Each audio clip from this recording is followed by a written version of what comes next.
खास गरी यो ड्रागन फ्रुट टिप्छौँ है टिप्छौँ यहाँ फल्न त अरू पनि फलेको छ टिप्यो त्यो देखाउन पाइएन अनि यसलाई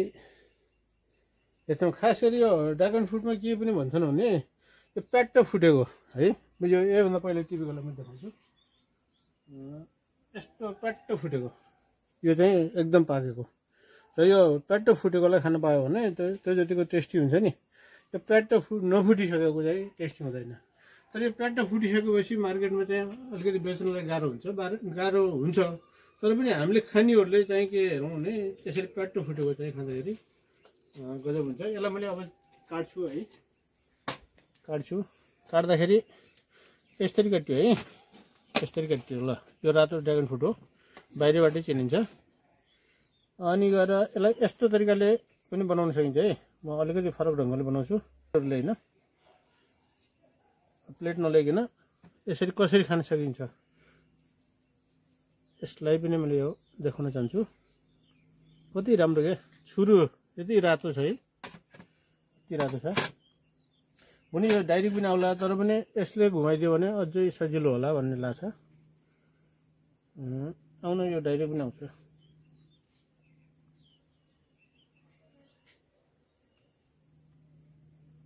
है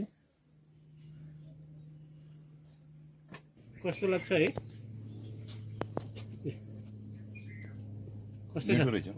वाह छ वाह कलमजीको चाहिँ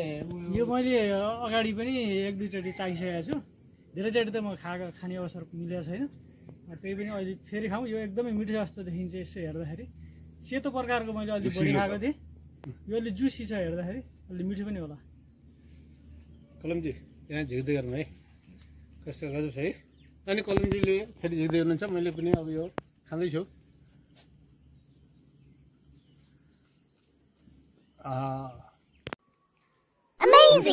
म भुवनेश्वर गाउँपालिका वडा नम्बर 6 दरपुक यो मोडल अलिकति मैले देखाउन चाहन्छु खास गरी ड्रागन फ्रुट यस्तो खालले मोडलमा लगाइन्छ र यसमा चाहिँ रिङ लगाएर यसरी चाहिँ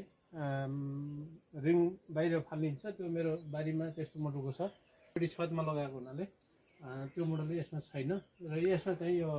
खास गरी बारमा पनि त हाम्रो ड्रागन फ्रुट गर्न सकिन्छ नि भनेर त्यो मोडलले चाहिँ लगाएको छ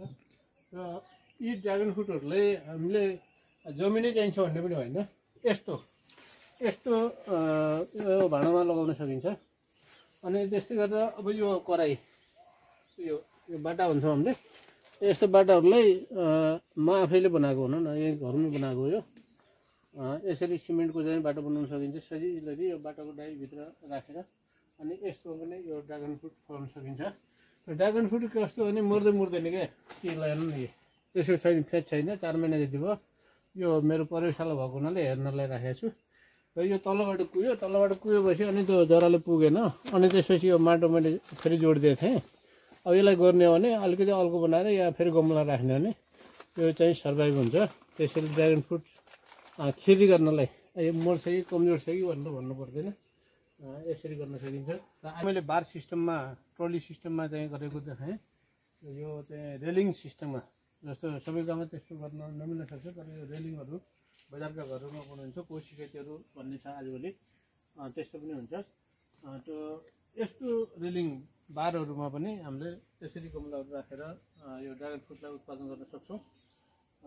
यो ड्रागन फ्रुटको मैले तपाईँहरूलाई देखाउँछु यो अहिले जुन यो खालको निशान छ नि हो यो ग्रोथलाई हामीले घटाइदिनुपर्छ त्यसले हामीले हटाइदिनुपर्छ है अनि हामीले यसलाई हटाइदिएपछि यस्तो खालको निशान छ है यस्तो खालको निशान छ यो भनेको फल हो यो भनेको पलाएको है यो भनेको अब यो फल्नको लागि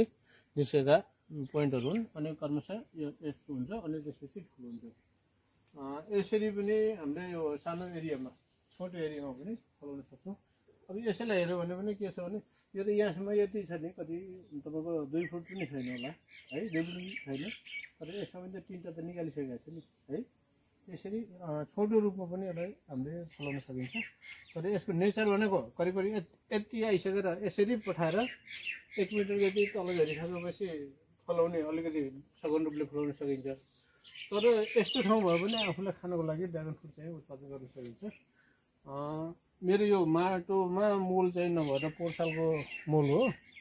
यो वर्ष चाहिँ छैन, पोहोर सालको उत्पादन खाइयो। त्यसैले गर्दाखेरि यो अलिक कम देखेको, प्रशस्त चाहिँ फुल्छ। यस्तो बेलौतीहरू पनि फलाउन सकिन्छ नि त। यो छतमै धेरै चाहिँ मेहनत गर्नु पर्दैन। त्यसैले जग्गा छैन मैले कसरी ड्रागन फ्रुट खाने, जग्गा छैन मैले कसरी बेलौती खाने, यस्ता कुरा गर्नुपर्छ भन्ने मलाई लाग्दैन। किनभने घर बस्ने ठाउँहरू धेरै जस्तो छ, सबैको नहोला, धेरै जस्तो छ। त्यसैमा हामीले अलिकति क्रिएटिभ ढङ्गले चाहिँ गऱ्यो भने हुन्छ।